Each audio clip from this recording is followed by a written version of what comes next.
ఈరోజు పాలక్ పన్నీర్ తయారు చేద్దాం. ముందుగా పాలకూర ఒక 250 గ్రామ్స్ ఇలా శుభ్రంగా కడిగి పెట్టుకోవాలి.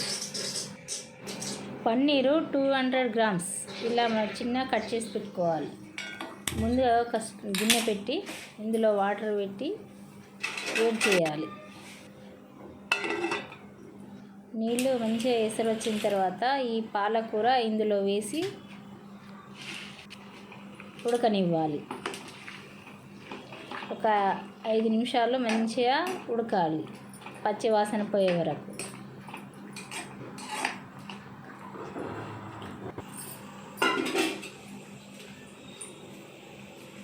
మంచిగా ఇలా ఉడకబెట్టాలండి పాలకూర. ఇలా మంచిగా ఇట్లా పొంగేటప్పుడు వంచేసేయాలి. వంచి ఇలా వాటర్ పోయడం వల్ల ఈ పాలకూర నల్లబడదండి, మంచిగా గ్రీన్ కలర్ ఉంటుంది. ఇప్పుడు కొంచెం ఆయిల్ వేసి ఇందులో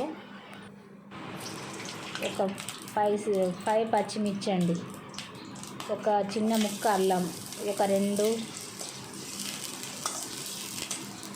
వెల్లిపాయలు ఇలా పొట్టు తీసి పెట్టాను. ఇవి కూడా ఇందులో వేసి మంచిగా వేపాలి పచ్చి వాసన పోయే వరకు.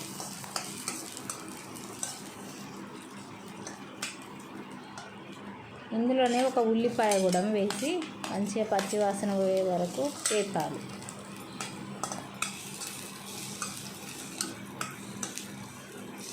ఇది మసాలా పట్టాలండి, ఇవన్నిటిని మసాలా పట్టుకోవాలి. ఇందులోనే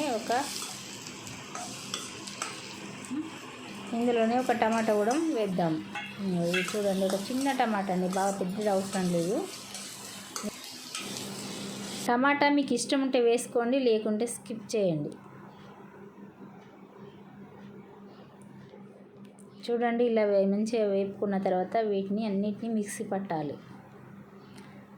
పాలక్ కూడా ఇందులోనే వేసి మంచిగా గ్రైండ్ చేసుకోవాలండి. మంచిగా మెత్తని పేస్ట్ లాగా గ్రైండ్ పట్టుకోవాలి.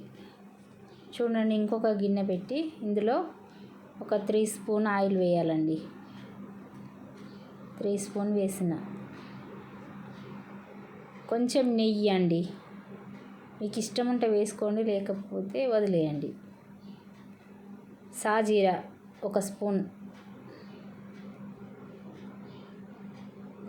అండి సాజీరా.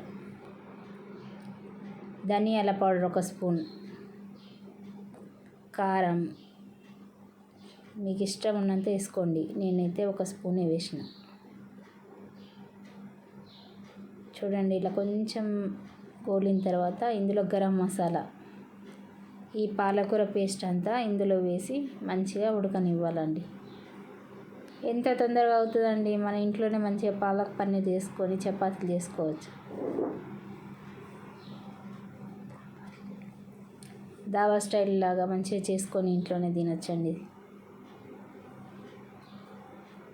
చూడండి, ఈ కలర్ చేంజ్ కాలేదండి, అట్లా అందులో వాటర్ వేయడం వల్ల పాలకూర పైన కలరు గ్రీన్ కలర్ అలాగే ఉంది. చూడండి, చాలా టేస్ట్ అవుతుందండి, మనం ఇంట్లోనే ఎంతో తొందరగా చేసుకోవచ్చు.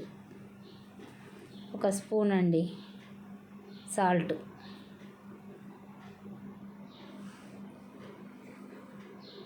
చపాతీకి చాలా ఈజీగా తొందరగా చేసుకోవచ్చండి మన ఇంట్లోనే.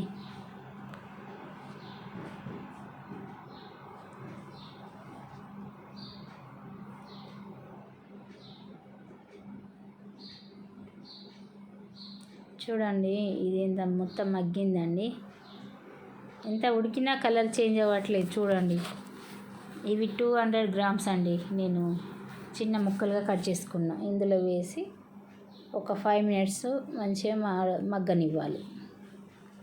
ఇందులోనే ఒక 3 స్పూను పెరిగేసినండి,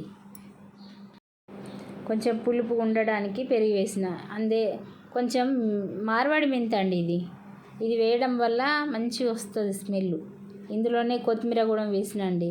ఇవన్నీ మంచిగా ఉడికి మంచి టేస్ట్ వస్తుంది. చూడండి, ఈ పెరుగు అంతా కరిగిపోతుందండి, ఇలా అవుతుంది. అంతే, రెడీ. పాలక్ పన్నీర్ ఇంట్లోనే చేసుకోవచ్చండి. ప్లీజ్ లైక్, షేర్, సబ్స్క్రైబ్ చేయండి. బెల్ ఐకాన్ నొక్కండి.